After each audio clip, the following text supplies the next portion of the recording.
Service Office in Wilmington, Ohio.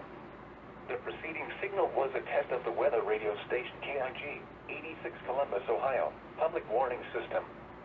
During potentially dangerous weather situations, specially built receivers can be automatically activated by the signal to warn of the impending hazard. Tests of the signal and receiver's performance are normally conducted by the National Weather Service between 11 a.m. and noon each Wednesday. If there is a threat of severe weather, the test will be postponed to the next available good weather day. Reception of this broadcast, and especially the warning alarm tone, will vary at any given location. This variability, normally more noticeable at greater distances from the transmitter, can occur even though you are using a good quality receiver in good working order.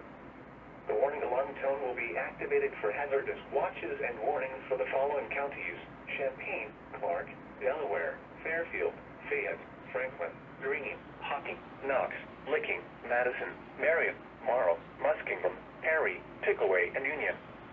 This concludes the weekly test of weather radio station KIG, 86 Columbus, Ohio.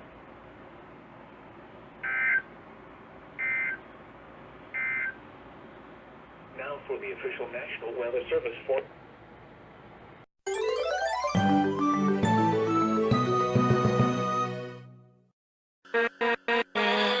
With